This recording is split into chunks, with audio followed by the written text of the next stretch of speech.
ibunya gitu. Jadi mungkin saya paling mantau dari jauh, ngobrol pun hitungan menit. Yang diobrolin kira-kira apa? Ya mungkin hal-hal standar aja. Saya juga tidak bisa bertanya secara private karena saya tidak pernah punya ruang untuk berdua. Anak saya itu selalu dengan teman-temannya gitu kan. Gak mungkin juga saya tanya hal-hal yang terlalu sensitif, nanti anak saya akan merasa malu gitu kalau temennya tahu, oh ternyata dia ini nggak tinggal sama ibunya ya gitu kan. Jadi saya juga jaga mental anak saya, jaga perasaan anak saya seperti itu. Itu berarti yang Syarif Kak? Kalau yang Sama, Syarif dua-duanya. Tapi mereka tidak pernah menolak untuk berinteraksi dengan Kak Marwah gitu ya? Alhamdulillah enggak ya Mbak. Tadi kan kakak bilang kalau setiap tahun ngasih kado Iya. tolak sama suami. Itu maksudnya cara dia menolak Seperti apa? seperti apa? Jadi gini, kalau setiap tahun saya kasih tuh mainan ya kayak Lego, baju gitu. Nah yang tahun lalu itu saya ngasih PlayStation. Karena anak saya Sarif suka main PlayStation. Nah ketika saya kasih PlayStation, saya antar ke rumahnya gitu. Tapi kan saya nggak boleh masuk. Jadi cuma sampai depan rumahnya, kasih ke yang jaga rumahnya. Habis itu tentu besoknya dibalikin lewat sekolah. Iya. Dengan alasan kalau saya mau kasih PS5 ke anak saya harus kasih paspor ke anak saya, jadi barter. Gitu. Itu PS5 kesenangan untuk anak saya loh. Jadi kesenangan anak saya bisa dibarter. Nilai aja sendiri ya. Itu menurut orang tua itu adalah keputusan yang bijak atau tidak. Syarif ini kan udah cukup besar, udah bisa nego dan bisa ambil keturunannya. Ada nggak sih keinginan dari Syarif yang diungkapkan ke ayahnya untuk bertemu mamanya lebih lama waktunya, nggak cuma jeda waktu istirahat di sekolah atau pulang atau pergi? Atau Syarifnya sendiri yang ngomong ke kakak gitu? Aku mau dong ketemu mama, me time lah 2 jam atau 3 jam misalnya gitu. Kalau anak saya ke bapaknya pernah ngomong atau enggak, saya pasti nggak tahu ya Mbak, karena saya nggak ada komunikasi sama sekali gitu kan. Kalau Syarif ke saya, Syarif itu cuma pernah ngomong kayak, saya bilang Syarif mau nggak jalan sama Umi? Iya mau kok jalan sama Umi gitu. Tapi saya juga nggak pernah mau masuk ke area itu lebih dalam karena saya takut mereka itu masih trauma dengan eksekusi. Kan tahu sendiri ceritanya kan, eksekusi Sabira ngucap Umi mau culik aku ya gitu. Itu adalah satu bukti doktrin yang jelas. Itu satu fakta gitu, karena kerekam dalam video anak umur 2021 tuh berarti Sabira 6 tahun bicara Umi mau culik aku ya. Saya berani ngomong karena ada fakta videonya kan, yang kebetulan juga diliput oleh salah satu teman media gitu kan. Itu menjadi bukti doktrin. Dan dari situ anak saya sangat trauma. Dan saya ini kan juga ya insya Allah akan menjadi seorang psikolog ya Mbak ya. Saya lagi kuliah semester terakhir psikologi untuk praktek. Jadi saya harus menjaga psikologis anak saya juga gitu. Gak bisa saya masuk dengan cara yang kasarnya gitulah, kayak datang mau nggak ikut Umi, mau nggak, itu nggak mungkin banget. Dan dia pasti tidak nyaman karena dia akan merasa diserang, dan itu lingkungan teman-teman dia akan dengar, pasti dia malu. Oh, orang tua aku berkonflik nih gitu kan. Jadi itu saya hindari sekali sih. Selain kalau ditanya sebagai naluri seorang ibu, saya yakin siapa sih anak yang ganggu sama ibunya, kecuali ibunya ya jahat atau gimana gitu kan. Nah berarti kan selama 7 tahun tidak pernah ngobrol secara private dengan? Tidak pernah, sama sekali. Jangan bertemu mungkin ada video call atau Tidak pernah, tidak ada komunikasi sama sekali. Jadi kalau saya tidak ke sekolah, ya udah selesai 100% saya tidak ketemu dan tidak komunikasi. Pernah nggak kayak ada gestur dari Syarif yang ketika mamanya mau pulang nggak mau sama mamanya dulu? Enggak, tapi kalau saya tanya Syarif kangen, dia selalu jawab kangen banget. selain di sekolah mungkin ada tempat lainnya yang Tidak pernah? ada, hanya sekolah saja. Emang diizinkannya di situ ya Kak? Emang diizinkannya? Nggak diizinkan Mbak, itu saya aja inisiatif datang, pengen ngeliat anak saya sendiri.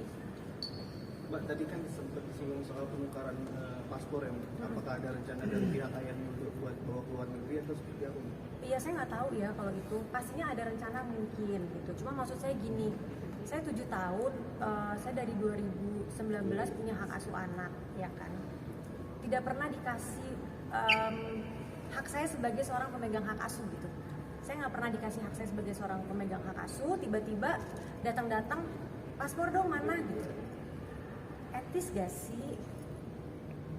jalanin aja dulu kewajibannya gitu. Kewajiban aja nggak dipenuhin, dan saya megang paspor, saya tidak ada ketakutan. Kenapa? Itu hak mutlak saya pegang hak asuh, dokumen itu udah memang hak saya untuk pegang.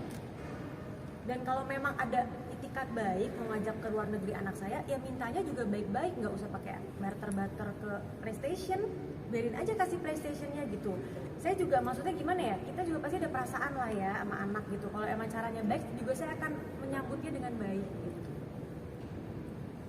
Selama sharing ketemu di sekolah, sharing suka kita nggak sih kalau di rumah?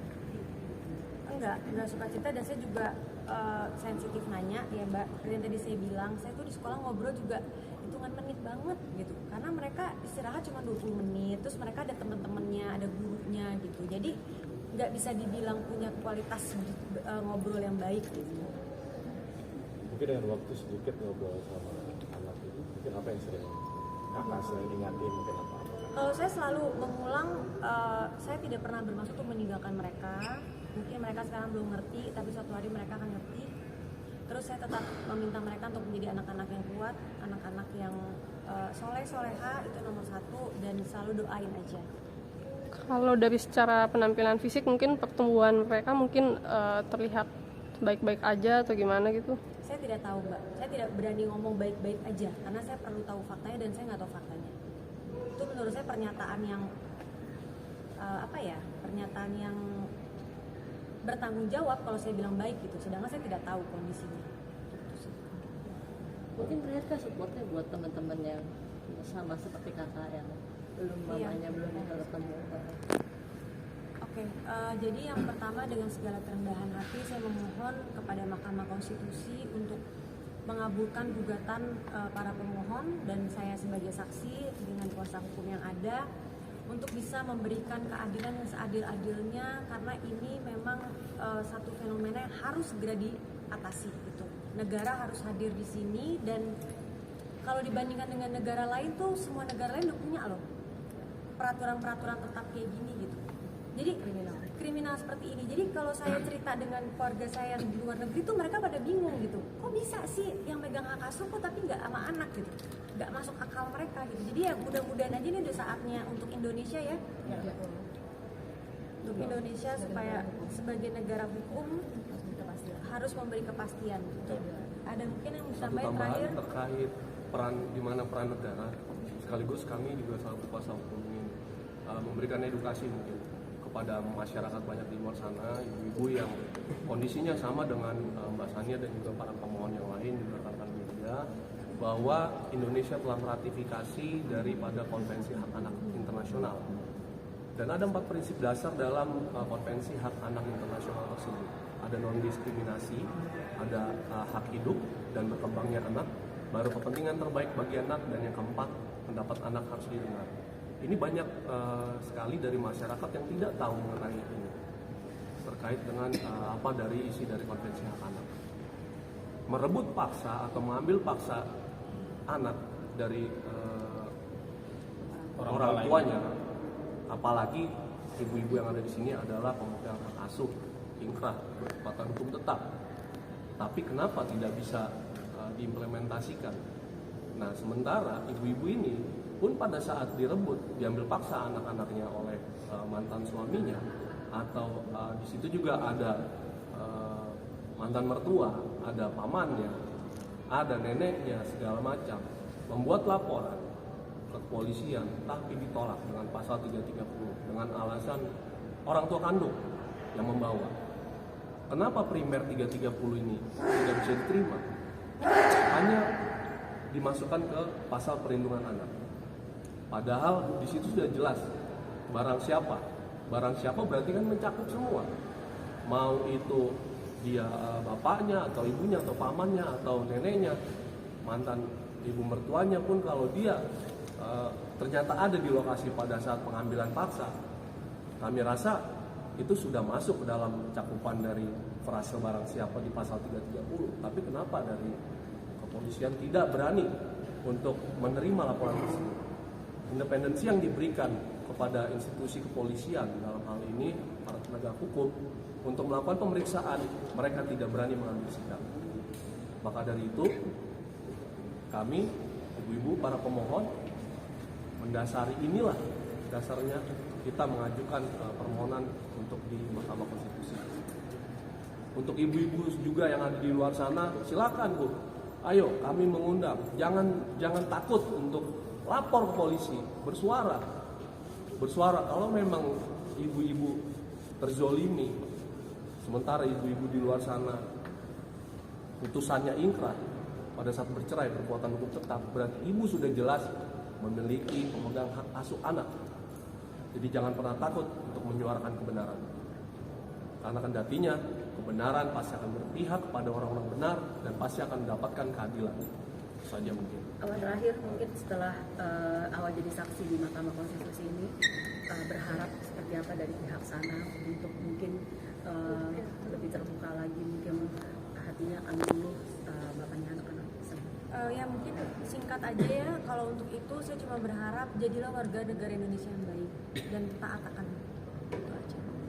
Karena semua udah jelas hitam di atas putihnya, sudah sampai ranah peninjauan kembali, bukan lagi kasasi. Jadi ayolah kerjasama gitu, kita bekerja sama untuk anak juga gitu kan. Semuanya bisa bisa akan menjadi baik-baik aja kalau memang ada itikat baik gitu. Itu aja.